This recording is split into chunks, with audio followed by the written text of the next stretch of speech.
Oh, hello everyone. Hello galactic travelers, if you will. It is Monday night. It is the beginning of the second crossover event of the year, the Star Tours Youtini crossover.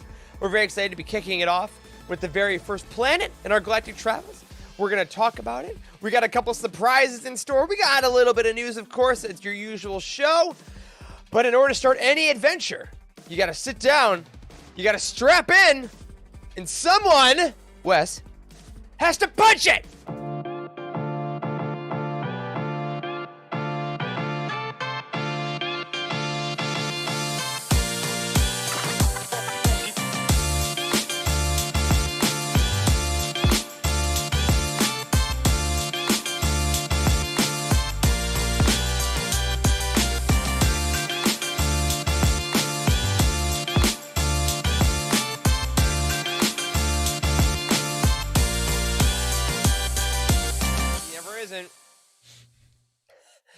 Hello, everyone! Welcome to the Living Force Youtini Network podcast all about vacation. That's right, it is the first episode of Star Tours, the second Youtini crossover event of the year. I am one of your hosts, Eric Eilerson, and joining me on tonight's voyage through the galaxy is a lovely batch of co-hosts, starting with the man that doesn't go anywhere, as far as you know, because his setup is so consistent. Dr. Charles Hankel. What's up, man? I'm here where I usually am, but I am ready to go on the ride of a lifetime tonight. I'm really looking forward to this show and the whole rest of the week. So let's go ahead and kick it off. I love that idea. And of course, we can't be ready to go anywhere without a man touching buttons, checking the levels, making sure all the levers are pushed and pulled as they need to be, and I would trust no one else with that other than Wes Jenkins. Touching buttons and pulling levers. That's me. I'm glad to be here, guys. This is my first or my second vacation of the year because I guess we'll just say that Star Wars Celebration was number one. Star Tours Youtini presents number two. That's right. And we have brought in a guest adventurer because you must have 4 riders to ride this ride. And because Corey decided to abandon us, you know who was in the single rider line and jumped in our car? It's Timothy Guthrie. What's up? What's up? I'm so ready. Also, I heard there were going to be tacos while we're exploring on this adventure. So shout out to Freddie C for the shirt. But I am ready, guys. I'm so ready for this. It's good to see y'all. Good to be here. I'm excited to get into it. Exactly. We're excited to steal you from the cosmic forest just for 2 days before you go back there for your own Star Tours. And we welcome all of you on this grand adventure of ours. If you are unfamiliar with what a Youtini crossover event is, that's fine. There's really only been one. But what we're doing this week, every show on our network is going on the Star Tours in celebration of the 35th anniversary. Each show is heading to a different planet. And if you'd like an overall look, Wes, throw up the key art for our event made by our very own wonderful Jose. He cobbled this together as a celebration of Star Tours through the galaxy. Look at that. On Monday, you got us here at the Living Force. On Wednesday, you got the Cosmic Force. On Thursday, you got Legends Look Back. And for our patrons, the Star Wars Archives and the Ghost Crew got some special episodes coming up this weekend and next Wednesday. Yeah, we got to thank our very own Jared off Legends Look Back for the amazing idea. It's our 4th Jared. I don't know what it is. There's so many. But Jared put this all together, and we all decided to pick a planet for each show. What is tonight's planet? Well, if you looked at the title, you already know, but I'm going to sit in suspense for those of you who just chaotically let your podcasts play in the background without looking at titles. You're the real heroes. But if you're listening to us on one of those platforms, before we get too far into our event, make sure that you have rated us on Spotify, you liked the video on YouTube, you rate us on the Apple Podcasts, everywhere and everywhere. Tell everyone the Living Force and all of Youtini are the place where you love to go for your adventures. Now, before we get into a little bit of news before our vacation, as you're all packing your suitcases and getting ready to strap in, we do have an update from Patreon. That's right, our glorious patrons that love us doing this stuff and decide to keep supporting Youtini that allows us to put on events like these and all kinds of other things. We love you all very much. And just like last week, we have a patron of the week. Charles, I'm going to throw it to you and tell us who is this week's patron of the week. All right. So this week's patron of the week is Mandalore the Jedi Sith. Nice hyphenated last name. And Mandalore says, hello, my name is Jake, and I'm from Rochester, New York. I remember watching A New Hope when I was 5 years old, sitting on my father's lap in that old cigar pattern armchair. Nice. He rarely smoked, but that was the fabric pattern. Okay. My favorite story is a difficult one because there are a lot of fun ones. For movies, I'll say Revenge of the Sith. Nice choice. Because it's one of the few times the bad guys win. And I always was more of a fan of the bad guys. For novels, I have to say Darth Plagueis. Enough said. Fair. I joined Youtini because I was interested in the way the site could help me catalog my collection. And I joined the Patreon for all of the movie and show commentaries. Interesting. Okay. Question time. Who goes on your Mount Rushmore of EU authors? Ooh. Mount Rushmore. This goes with the Top Star Tours 4. theme. Absolutely. I like it. We're I traveling. think Tim Zahn's on there, no doubt, right? Yeah, it has to Fair. Which has to be.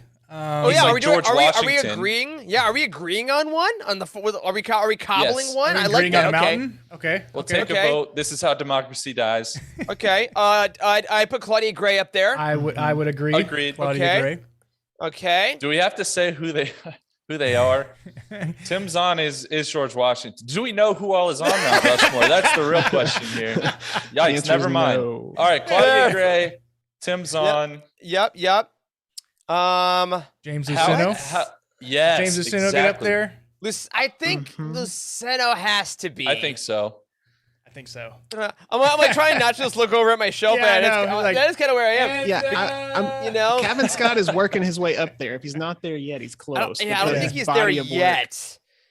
Maybe for because I'm trying to think of like the history, right? Like all the people that have put so much, like maybe a JJM.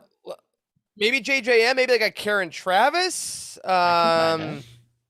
Man, there's just That fourth one is tough. Yeah. that fourth one is tough. It's like when they decide. I'm literally blanking on who's on Mount Rushmore. at Definitely this the point. Teddy Roosevelt. Thank you. It's like when they're like, I don't know, who was the other one? It's fine, we'll figure it out. I think the fourth one is like a nice dealer's choice Yeah, of Star Wars-ness, but I like those three for sure. it's whoever and- you want it to be, Mandalore. Yeah. Who's on your? You know what? Who's on your Mount Rushmore? Let us know. I see. Stackpole. Oh my gosh, we got Stackpole. We got Charles Soule, Matthew Stover, Kevin Scott. A lot of great names showing up. Cause yeah, we could do got a lot of folks that wrote a lot of comics too. That that weren't just novels, but it's an amazing question. I like that we agreed on a solid 3, but frankly, I think we just need a bigger mountain. At the end of the day, that's the answer. Let's have a much bigger mountain that we don't just steal from people and, destroy a bunch of nature to make. But, sorry, everyone, the United States is a little rough. But this is a good mountain. This is a mountain on an asteroid that can circle the galaxy and have all the authors whom we love. I like that. Thank you, Jake, again for the question. Thanks for supporting us. We're glad you love the commentaries. We haven't done one of those in a hot minute. I think we might. Who knows? Those are always really fun to do. And who knows what else is coming up on Patreon. We've got some behind-the-scenes videos that have gone up there lately. Gotta be sure to check those out. And, of course, more content is coming all the time. All right, everyone. We're almost ready for departure. Make sure that you check your ticket. Check your Apple Wallet. Make sure you have it on there. We don't do physical stubs anymore. It's 2022. But while you're checking that, Wes, we got a quick Star Wars Weekly Roundup. It's the Star Wars Weekly Roundup. Can you tell we all flew a little this year? I'm like, come on. Shoes on, shoes off. I just gotta know. Couple things we want to talk about today about the Star Wars publishing world. First of all, a massive congratulations to friend of the show, Adam Christopher, on Shadow of the Sith being a New York Times bestseller, number 11. I feel like that just keeps happening with Star Wars books, and I want to stop and really realize it's the 11th most popular book in the country. This is Yeah, it's crazy. that's amazing. And, That's amazing. and it's highly deserved. Yeah. I mean, hopefully it gets so many more eyes when people go through those lists. They're like, what is this? Shadow of the Sith? I haven't heard about the Sith in a long time. Maybe I Yeah. should pick it up. Maybe you should pick it up. Maybe you people. should. Maybe you It's should watch Youtini's review and join the Discord and talk to friends like Brandon, who's almost done reading it, and they can tell you, yeah, read it. We're usually not that Pretty aggressive, good. but congratulations to Adam Christopher on that incredible achievement. For real, we love that all the Star Wars publishing community. Seriously, the best part of the Star Wars fan community is within publishing. We've always said it. It's never been more apparent than these past couple of years as the support gets more and more. Congratulations. Next up, we have the next adult novel we hope to be a New York Times bestseller, which will be Princess and the Scoundrel. And I'm mentioning that because today we got a full excerpt over at StarWars.com. Ever heard of that website? They did release an excerpt from near the start of the book that has Leia going through the wreckage of Endor, talking to Luke, who has just had a little bonfire himself. And it's just a really cool first look at Beth Revis's writing style. Now, did any of you guys check this out yet today? Yeah. Yes. I clicked on it earlier and I went through it, and I'm doing it right now. Hey, there we go. So Charles gets an F, Wes gets a D. Tim, however, so you should read it. Oh, yeah, you do. What do you think of this excerpt? I loved it. The fact that this is like minutes after Return of the Jedi, I think, is so cool. That we're getting that immediate aftermath. So I'm glad that, I mean, aftermath happens, but that's another book. But you know, this is like right afterwards, and I'm loving that for sure. And don't they go on vacation? Yeah, they go on their honeymoon. This Star is Tours, perfect. baby. It's all They know coming it. together. They know it. Like we said, it's on StarWars.com right now. Go check it out. I know some of our community, y'all don't love reading excerpts. You want to go in fresh, that's fine. But I do want to echo you, Tim. I love that this is so close to Return of the Jedi. Because in canon, we have started to get a lot more filled in there. Like with the Mando content, the Aftermath books, like Alphabet Squadron, a lot of stuff like that. But seeing our friends on Endor, like Luke, like Leia, and like Han, eventually, with Leia, doing stuff on a ship, kissing. Kind of stuff? It's gonna be really fun to see like that close to the movie. I'm very excited. Get those pre-orders in. And lastly, we got to talk about a reveal that happened today, thanks to a toy announcement. As we all know, Star Wars Andor is coming out at the end of next month. The Cassian Andor show gonna have a lot of new characters, of course, who we're gonna love. But today we learned the name of our next favorite droid companion thanks to a toy. Let's throw his picture up on the screen and reveal that his name is B2 Emo. Is he more than you bargained for yet? B2EMO? When I was a young droid, my father took me to a cantina. Yeah, I love this guy, but luckily he was missing a little something to be properly emo, and some friends on Twitter adjusted that. Wes, can you show the actual picture of B2 emo? There he is. Yes. There he He's kind of going after Andor's look there. He is. It makes He so is much a more little sense. bit. Yeah, it's kind of like the last Thrawn Ascendancy book, right? Yeah, exactly. They're really going with a theme because they know us elder emo millennials are growing up and buying this stuff. Can someone fix this further and put a snow cat on top of this? Oh my God. Yes. I know. Well, look, and you can tell with even though there's wheels underneath. I know I can pretend those are like black painted nails, so I think it's also kind of works, you know. But I'm very excited to meet B2 Emo. I hope he sounds just like AP5 in Rebels, like the Alan Rickman kind of like just slow, methodic talking. I mean, he'll speak in binary probably, but I hope it's a low binary. Like he's really bummed out about it. Like Cassie's like, we have to join the rebellion again, and it's like it was never a phase. Anyway, very excited to meet him next month. But of course, before that whole show comes out, you're going to be reading Princess and the Scoundrel. You're also going to be reading Padawan in just a couple weeks, which is coming out on July 26th, our new Obi-Wan book. And Princess and the Scoundrel is coming out August 16th. Head to the Youtini release schedule to make sure you get all those pre-orders in. And can't wait for that. All right. We've made you wait enough, though. It is time for the main event, everyone. Star Tours. Welcome to it. Strap on in. We, here at Youtini and the Living Force, have found an exclusive way to take you to the main center of the galaxy, the Imperial center of the galaxy, if you will, Coruscant. That's right. We're talking all about Coruscant. That's how you the say capital it. planet. That's how you say it. The capital planet of the Star Wars galaxy. And to start off, guys, I just want to ask you a basic question. What do you think about Coruscant as a fan? And do you have any, like, personal history with this planet? When you heard about it for the first time, do you like seeing stories about it? Like, What does this mean to you? Charles, let's go to you first. Yeah, well, I lived there. Moved there when I was 8 after a few years in South Carolina. No. Then you came back. Like, that's my it's too much, personal too history. busy. No, I mean, I think all of us probably to a degree, at least on this podcast, those of us that are prequel babies, Coruscant, it has a special place in our hearts, right? Because in the prequels, some of the most pivotal moments obviously happened there. I think it was one of those planets that really showcased like how far technology had come since the original trilogy, because that was, I mean, I know they went back and added it in, but I mean, that was not possible to do a setting like that back in the 70s and the 80s. So it was really striking to see all the traffic in the sky and how they interacted with all these millions of people that were all over the planet.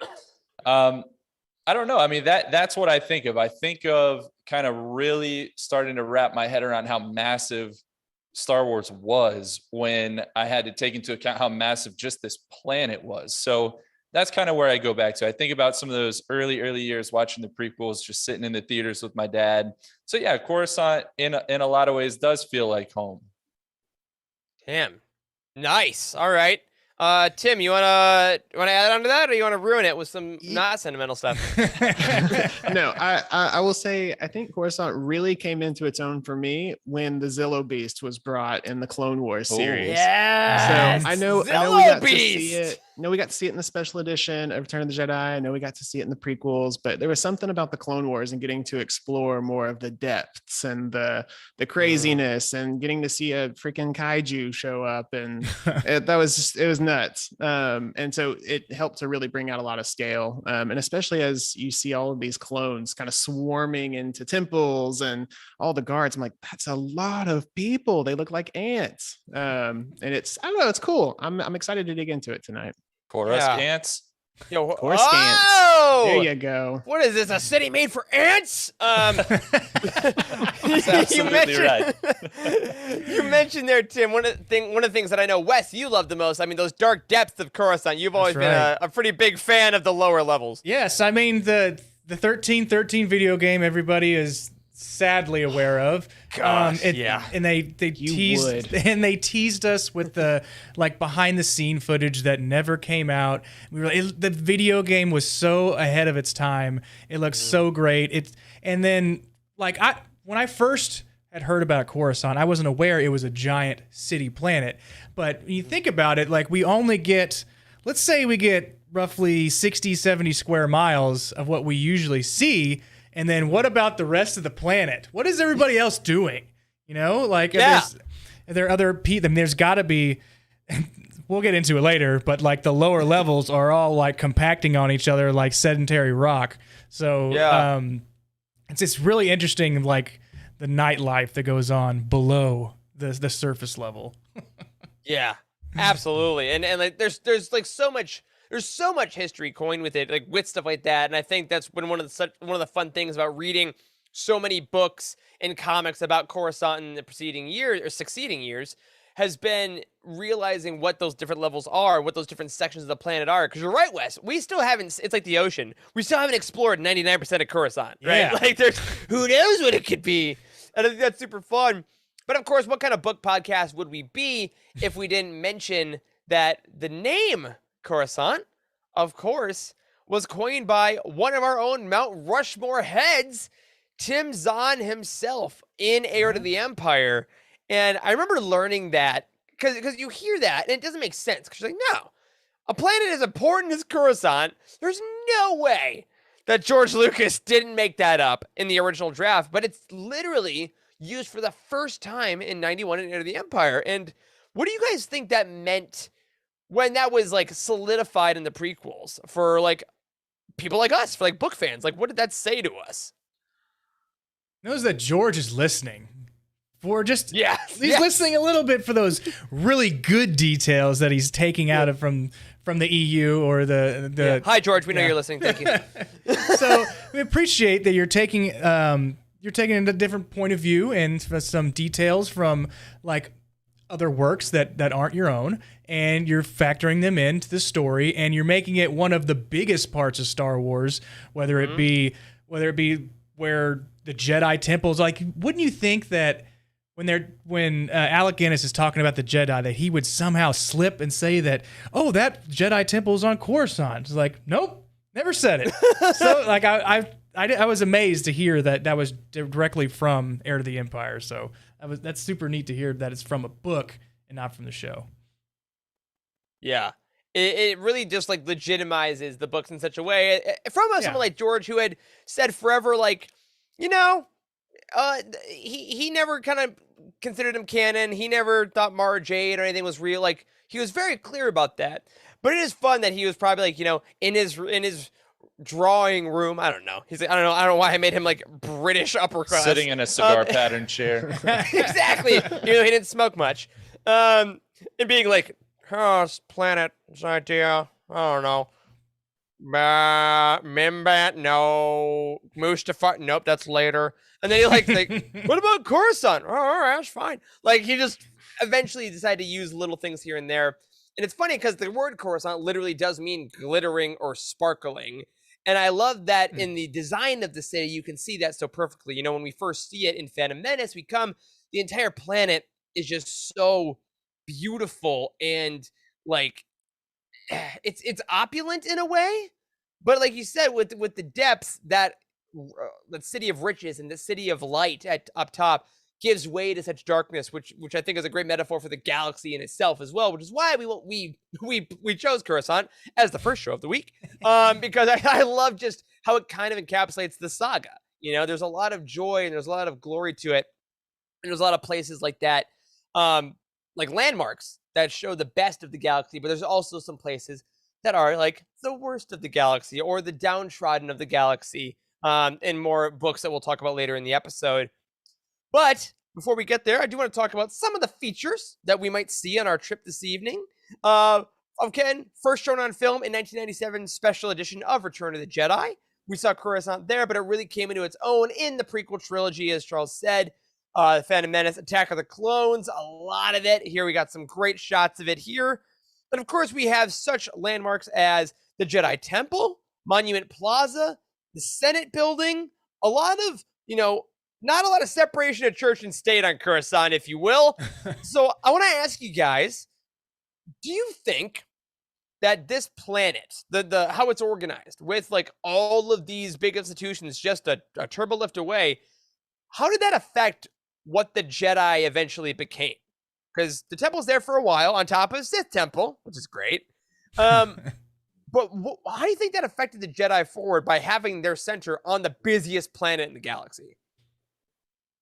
It's tough. I think it highlighted their hypocrisy in a lot of ways. I mean, they claim to help those that are suffering and peace, but there are thousands of floors beneath them that it doesn't look like they're doing much for. Right. Not to mention the fact that they built the Jedi Temple on top of a Sith Temple and all of those shenanigans. So yeah, I mean, use your noggins there, dudes. Yeah, I mean, the age-old saying, you are who you hang out with. It's kind of hard to not get enmeshed in politics when your temple is right next to the Senate building, right? All this stuff, right? And to think like that juxtaposed with like perhaps the greatest Jedi of all time, Yoda on Dagobah, he's the only one there. Like just the difference in those settings and how the Jedi acts is so interesting. Like when we were kids watching the prequels, they weren't in like run-down apartment buildings, and they were always schmoozing, or they were always walking back and forth in these nice entryways, real tall ceilings, drapes that probably cost much more than my house combined. I mean, it's just they were in the essence of a big city, and they were at the. I mean, if you would kind of like imagine a real life city, even though I guess you could say this is real life, but I mean, this would be New York City, this would be Tokyo, this would be this would be the mecca of what you would see as a suburb, or not as a suburb, but as a deep city that has nothing but buildings and nightlife and great places to eat, important people. I mean, that is where they like planted their flag, and it's pretty neat to see, especially with this picture I pulled up. I mean, like that is. there's the temple itself. Can you imagine being a real estate agent on Coruscant? I mean, the property taxes serious. alone. I mean, like selling the Jedi Temple, like to the Jedi, like the ceilings are 100 feet, but they feel like 150 because of how the pillars are. Can you imagine setting up utilities on Coruscant? Somebody has to be in procurement for that, Tim. Someone's got to read the meter. Like, where's the meter at on the temple? I also gotta wonder, Charles, are you pitching like selling Sunset on Netflix, but it's like selling Coruscant? Like they just go around please. with I'd like the watch worst it. people in the galaxy. I would watch that in a heartbeat. Well, I do love that. Like, I love all of this stuff about Coruscant, but I do love especially the highlighting of like what you were saying, Wes, and we were saying too about like the hypocrisy and like the architecture of Coruscant is really interesting because it helps you understand people like Padme and even the people like Barriss Offee, right, who are looking at the Jedi and are like, you can't help but think how many like hundreds of or thousands of low-income housing apartments you could fit in the Jedi Temple. Like, how many people could just live there in rooms, you know? And like realizing that what are we doing walking through these giant halls of stuff saying that we're helping the galaxy out, which is so interesting. But at the same time, we then do get so many stories of the Jedi going into the lower levels and helping people and like actually being like, maybe this is the best place for them to be because this is where the most people are. This is where like the most need is going to be directly. What better place to have peacekeepers than in a place where the most conflict might happen just because of the density?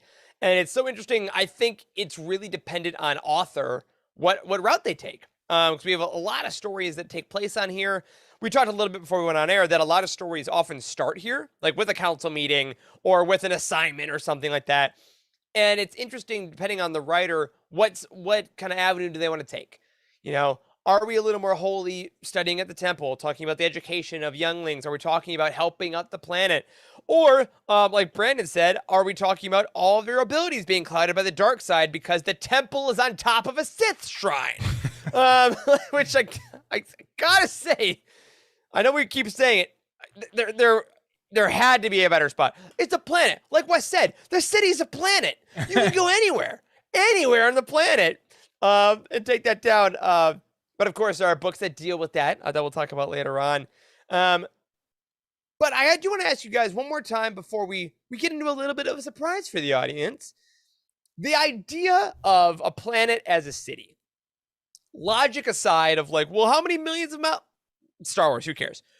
Like, what do you guys think about the idea of the largest metropolis in the galaxy actually being over the full planet? Like, there was not a single part of Coruscant that is not Coruscant.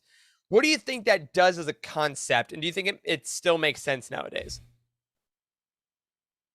I'll tell you, anytime I go out to run errands, it feels like I'm on Coruscant. So it's very realistic. All right. True. No, I mean, eventually, eventually something like that would happen, right? We just keep procreating and all of this and building and all this infrastructure, and that would happen. Now, I don't think Earth will ever get to that point, but it's imaginable, and I think furthermore, it kind of makes sense then that where would you go next, right? Once you've literally taken over 100% of a planet, what do you do next? You go out amongst the stars, and that's the whole premise of this franchise, right? So it all makes sense. Yeah, no, it is nice to realize that we will absolutely all be dead from so many different things before that ever happens to Earth. I mean, come on, we can take ourselves out, global warming, we'll never recover the planet. You're right, it does make me feel better. Guys, other thoughts? It leads to a lot of other stories because there's so like you said, it's an ocean. It's an ocean of concrete, I guess, that we haven't explored yet. I like that. And it can be, and you can go down multiple levels. It's just not on the surface. So you could have millions of stories. I mean, I don't know if you want to keep. You have like a 30-book series, a nanodectol. I forgot what it was. Come on, Wes, pull it out again. I can't believe you forgot that word. A 19-book series of just all the levels on Coruscant. I mean, it's there. We can do it. It's just who's going to write it. Man, I mean, on the surface, it looks calm and ready Correct. to drop bombs, but keeps on forgetting. Nice. There's a Zillow somewhere in there. now, Tim, what do you think as a guy who's a little more in Yeah. tune? Like you live in a city. You're in tune with it. What if this were the planet and there was no escape from the concrete jungle? Yeah, the first thing that I kind of thought, I mean, this is where people go to like make their dreams come true, right? That's kind of the Right. idea that I have it, like big city living, like it's where you can do all the things that you couldn't do before. It's supposed to be possible here, and that's going to come with plenty of pros and opportunities, but it's also going to come with a lot of cons, and mostly finding out that you can't afford to live anywhere near the top, so you got to go down, and you probably should have just released your music on SoundCloud like everybody else. But Oh my God, there's a lot of SoundCloud rappers on Coruscant. yep, true. But there's no true. clouds. Riddle me that. Oh my God, what a reference. Oh my God. Sorry, SoundCloud rappers in Star Wars. That is not on the outline. That is through me, and I need it. If you're a SoundCloud rapper, no, I'm not gonna finish that sentence. I don't like how it started.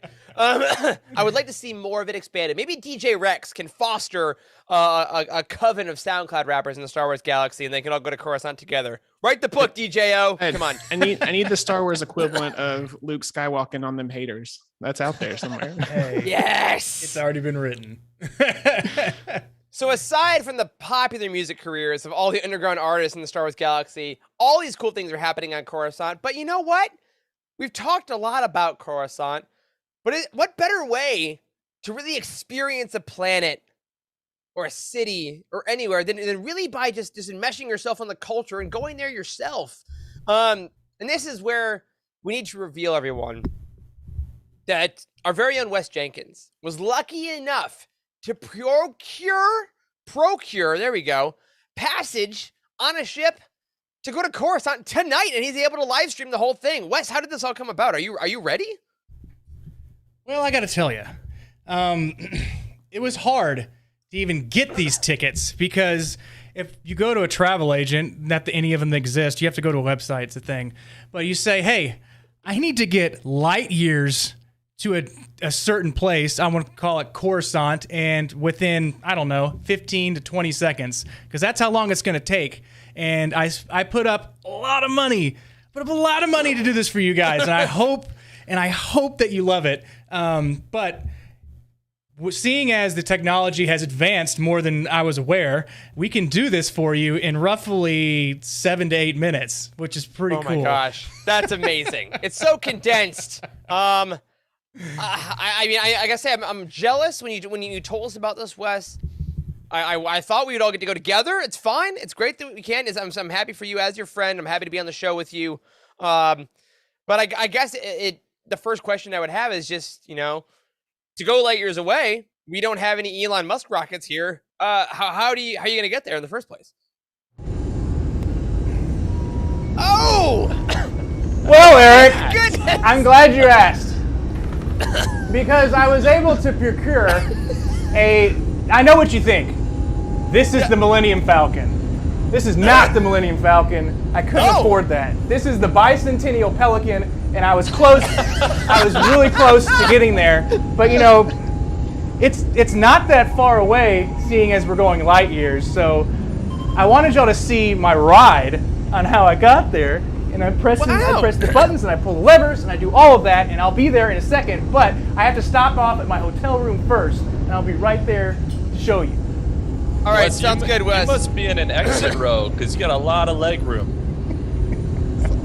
A lot of leg room. This is really impressive. I don't know how you'd have that going, man. It's really impressive to see how you'd. Oh, whoa, hold on. We're in a new place right now. Wow. Wes, is I this was your just Airbnb here? able to step in and tell you guys that they gave me this amazing bedroom.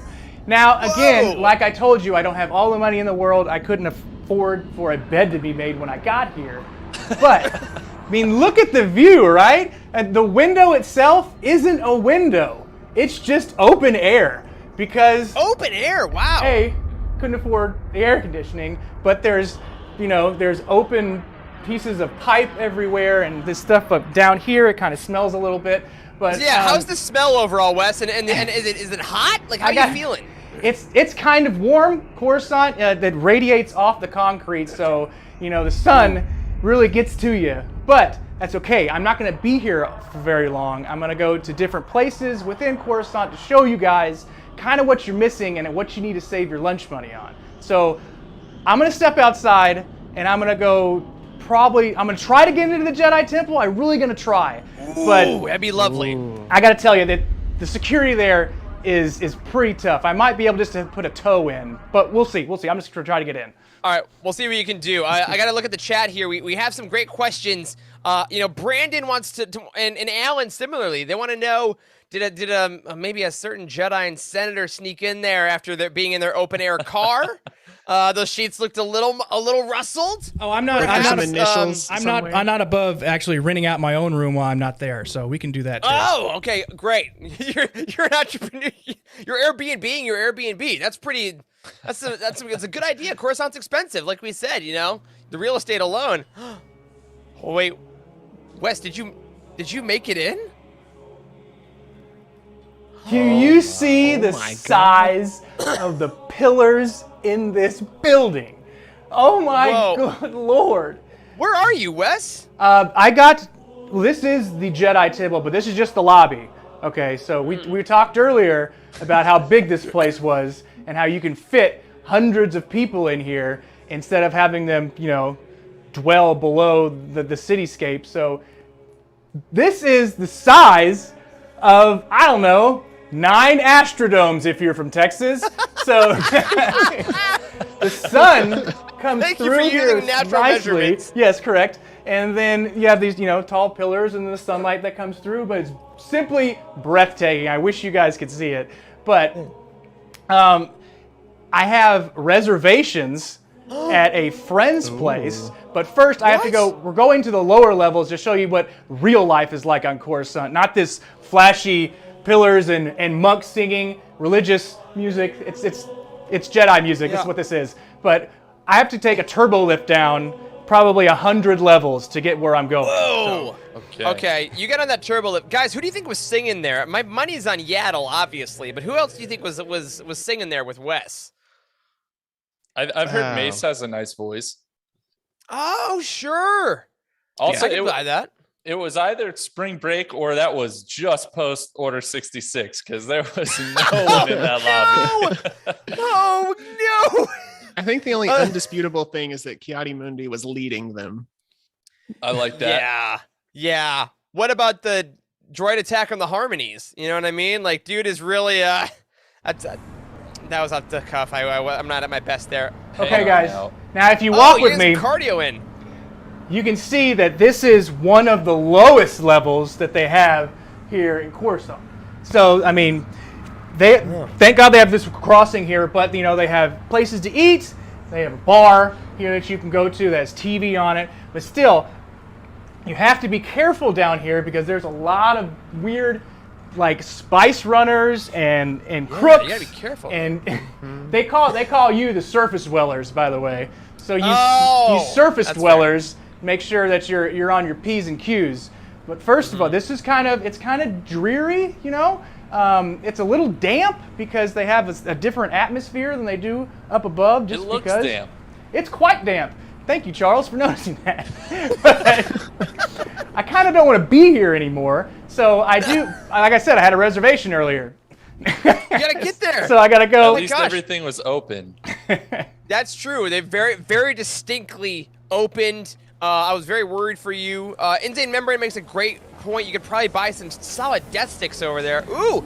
Is that a vendor, Wes? Yes. So I've just arrived. I went 50 floors up on the turbo lift. Hey! Wow.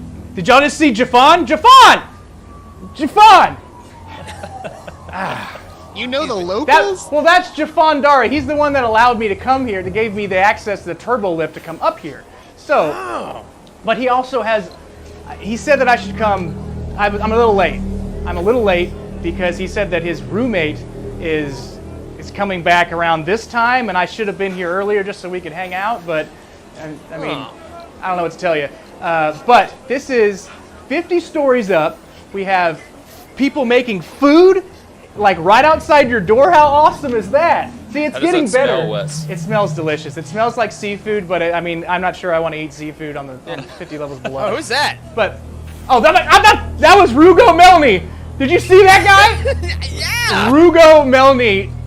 I shouldn't say that loud. He's probably going to come back out here. But anyways, I think we should go. It's getting late, so I wanted to go up to show you exactly what the cityscape looks like when you're on top and being a city dweller like you people over on the podcast network.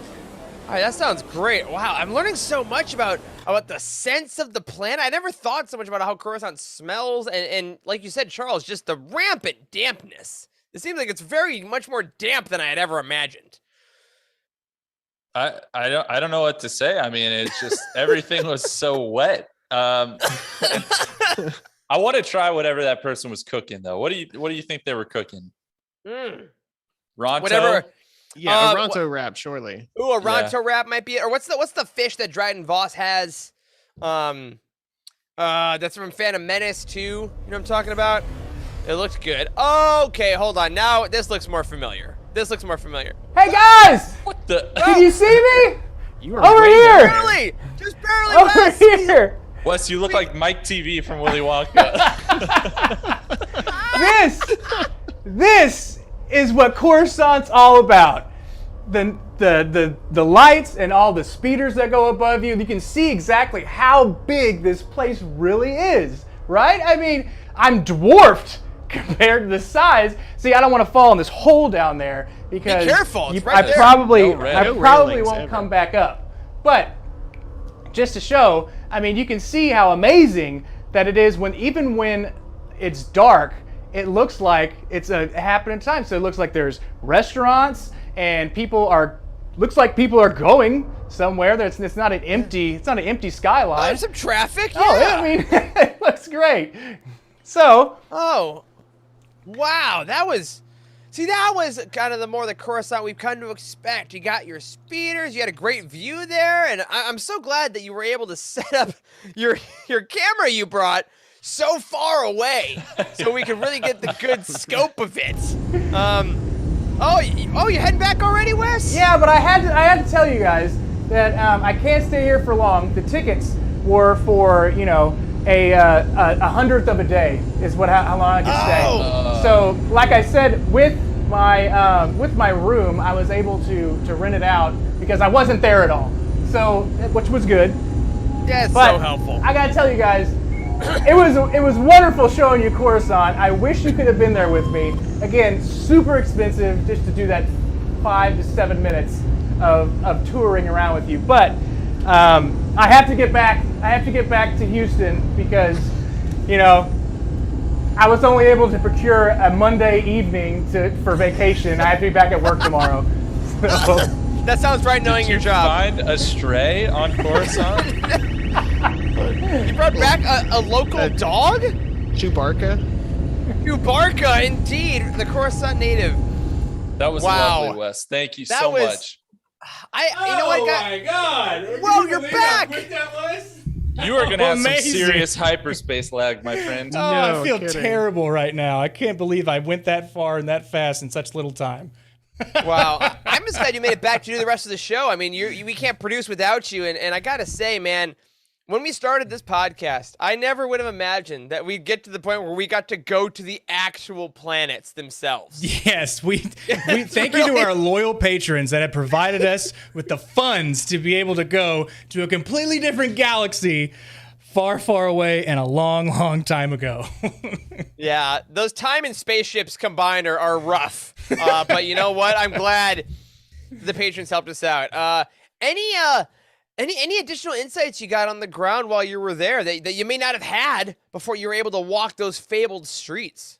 Yes. So what I found very interesting was that it's built on top of like ancient relics and built on top of other Coruscant buildings. So they kept building on top of each other, which was very, very interesting. I was telling before the show started, it's kind of like sedentary rock. So you'll see the layers of what Coruscant used to be below in the lower levels. And most of the population of Coruscant lives in the lower levels because and you build up and then you have places to live in between. But I mean, it was cheaper to live there. So that's probably where I would be if I lived on Coruscant, but I couldn't. I had to come back to Texas where it's 107. I feel like you got really jealous of the dampness there for a little bit, Just knowing a bit. there's actual just water just around.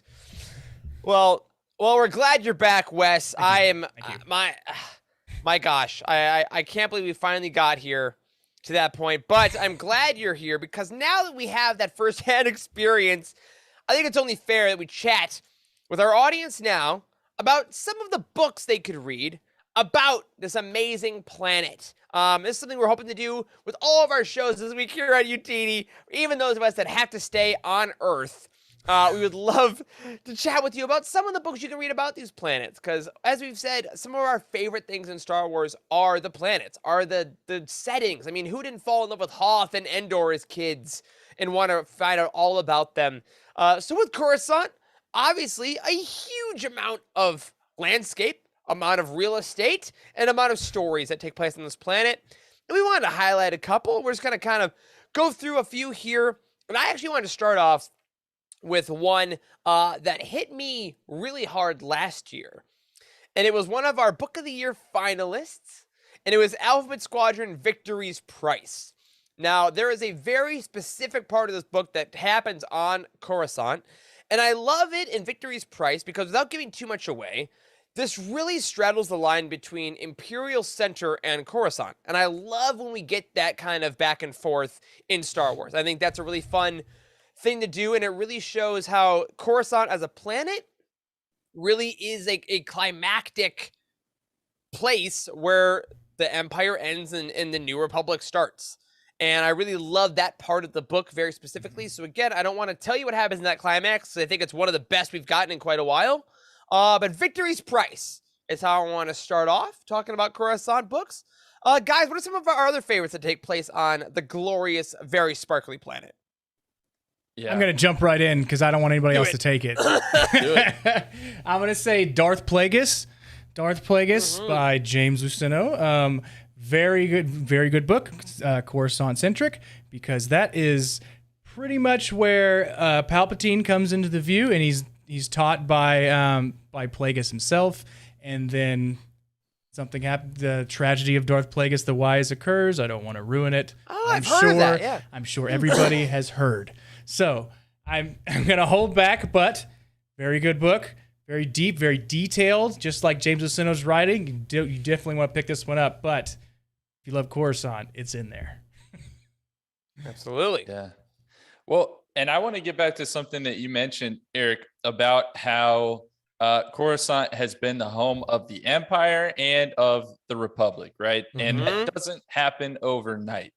And what's interesting is that Coruscant feels safe, I would say, for most times that you're there in the movies and the books, right? I mean, you leave there to go fight the war. The war doesn't often come there, but sometimes it does. Just like in Victory's Price, it's kind of Legends counterpart, the X-Wing series, also huge plot point about how Coruscant went from Imperial to Republic controlled. And so, you know, you really could choose a lot of these books, but kind of the primary one where you first go to Coruscant is going to be the second book in the series, Wedge's Gamble.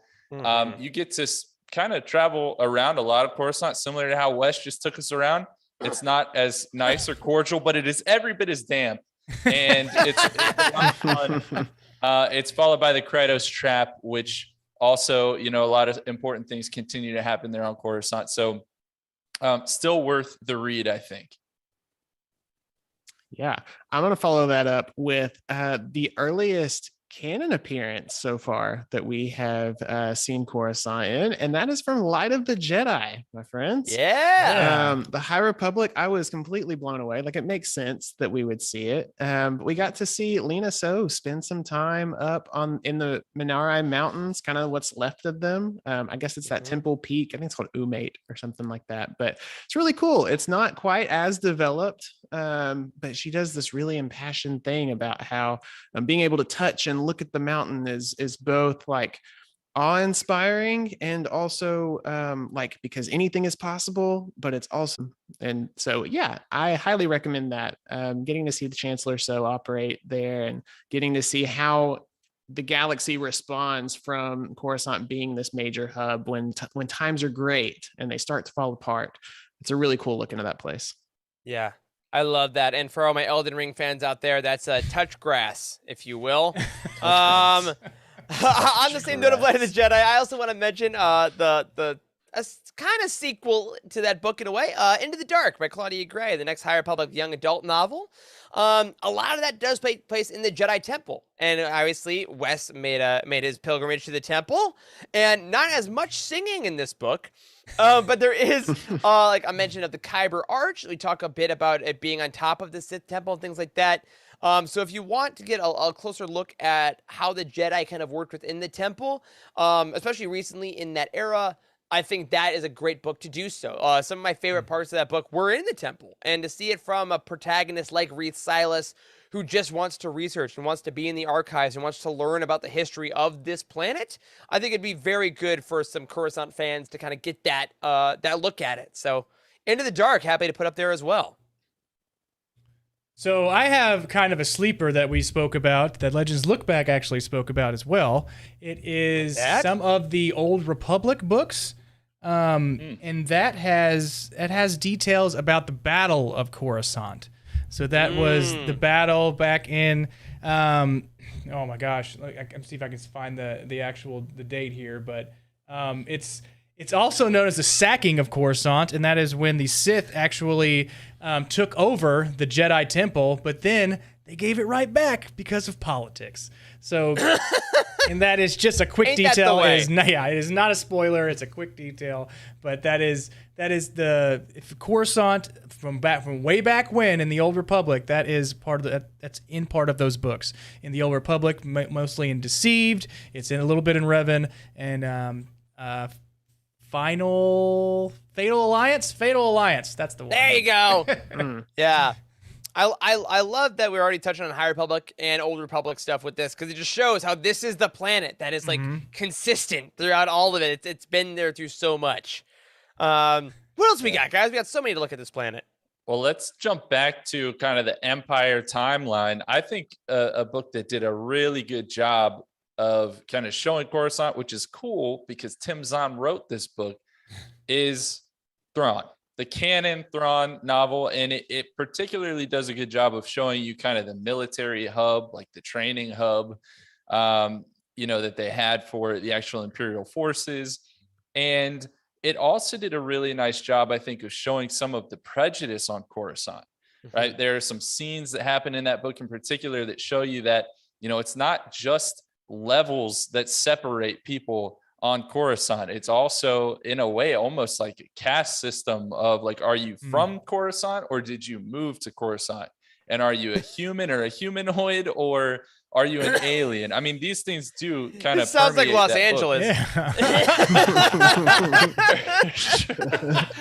But you're from here? I mean, that book does a really nice job of that. So if you're just kind of interested in particularly the military workings and how that kind of all comes out, that is a great place to go. And who would know better than Tim Zahn, the guy who named the freaking planet? Love that. Great poll. Let's see what else we got here. I am going to recommend a trilogy of books. That's right. I dare to do a trilogy. It's brave. I know. That trilogy is none other than the Aftermath trilogy by Chuck Wendig. We mentioned Aftermath at the top of the show just a little bit. It does a really cool thing of we win, right? We Return of the Jedi, good guys win.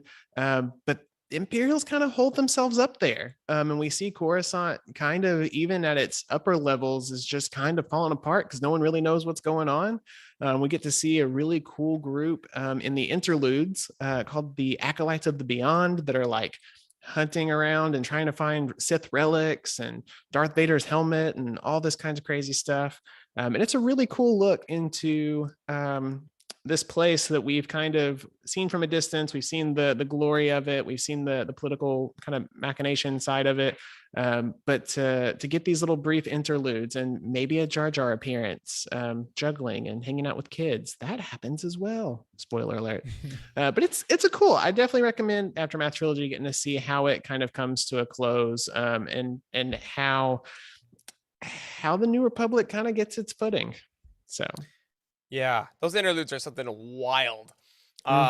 Huge fans of those. I'm gonna stick with canon as well and go to a slightly different part of the timeline. This is when the Empire is going strong, if you will. One of the higher points of the Empire when Palpatine's like, yeah, this is great, nothing's wrong.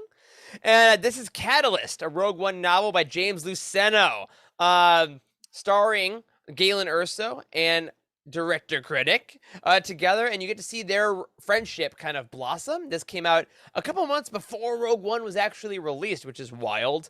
The audiobook narrated by the amazing Jonathan Davis, and this book as a whole is so interesting because it's dense with so much stuff about like kyber crystal lore and like Lyra's research with Galen about crystals and how that works. But there's also such an interesting thing of watching these two guys working for the Empire on Coruscant together and working through their careers. And it really feels like, oh, these are the guys that like lived there and like just did the thing and like were what every Imperial thought they were going to become when they came to Coruscant. So I love Catalyst for that reason. I think Luceno does a great job of writing kind of a little bit of the glamour, but also a little bit of the bleakness of the planet in that book. Yeah, Catalyst is just it's a big deep one, but when you end it, it's like, oh, that was wonderful, and I learned so much. Can I recommend it enough? Oh, Lyra, back from the dead. No. So bad. Sorry. God, Every time I hear Rogue One's Lyra's so good. name. It's so good. It's so good. I'll steal another one because I haven't read as many books as you fine gentlemen have, but I will Do it. I will grab Lost Stars by Claudia Gray. That it doesn't particularly start on Coruscant, but Thane, Kyrell, and Sienna Rhee actually meet up after. I mean, they were friends before, but they meet up at the Imperial Academy on Coruscant to further their Empire proceedings. And then you can see throughout that novel that Sienna Rhee is blinded by the Empire, whereas Thane Kyrell kind of moves away towards the rebellion and sees how bad the Empire is. But there are pieces of that are Coruscant based, especially in the Imperial part. It's great. Some of the like the race that they have is on Coruscant. So amazing book. Not just because Coruscant's in it, it's because it's on our Essential 6, Foundational 5 beforehand. It is an amazing read. Can't put it down. I wouldn't recommend it enough. Can't recommend it enough. Excellent choice. Excellent Good choice. I want to choose a sleeper pick, guys. Okay. I want to choose something that's not even on this list. And if you're watching on YouTube, audience, I want you to look at me. I'm going to look you in the eye when I tell you this. My choice is the Cestus Deception. And I'm going to keep talking about this book. I knew it. Listen, I'm going to keep talking about this book until literally a single other person on the Youtini team comes back to me and tells me that they have read it. Waiting for that day. Jared, if you're listening, I know you're proud of me. The Cestus Deception. I know what you're thinking. Charles, it's called the Cestus Deception. Isn't it set on Ord Cestus? Yes, primarily. But the early chapters are on Coruscant, and they're amazing, and they're a good look into sort of the interplay with the Jedi and the Senate and the Chancellor. And so I would highly recommend it. Really, this was just another chance for me to talk up that book.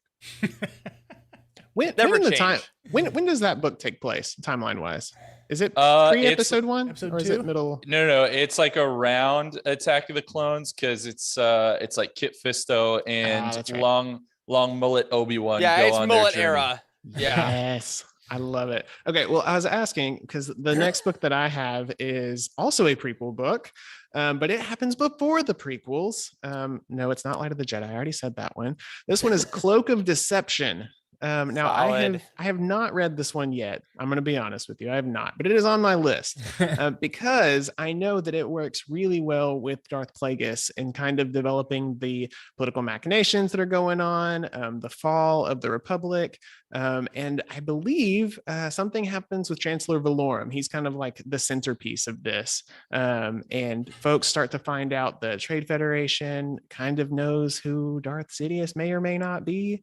So it sounds really, really cool. And especially having read Darth Plagueis, getting to get into the politics there a little bit, kind of the underhand side, to get to see some of these big leaders start to fall and start to have kind of some doubts cast on them. Sounds really intriguing to me. So that one's going to be next on my list for sure. I love that. I'm also gonna stick with Legends as well. And we talked about, what did the Siege of Coruscant look like? Well, let's talk about the Battle of Coruscant, which happens in Star by Star, one of the New Jedi Order books. It's decently far into that series, so if you started it, you've already made the commitment and going in. But I mean, that's almost Neff said there. It's like if you want to know about Coruscant, read about the Battle of Coruscant. It's in Star by Star by Troy Denning. One of the thickest boys in Legends, as it were, where we talked a lot about the thick books coming out in canon lately, but Star by Star is one of its own.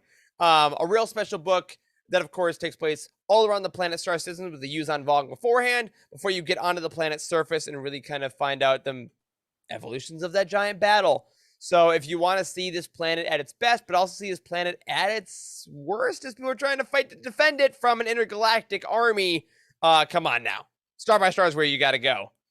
All right, as we're getting close to the end here, any last ones, guys, we really want to hit that people want to make sure they tackle if they're in the mood for Coruscant? Revenge of the Sith novelization.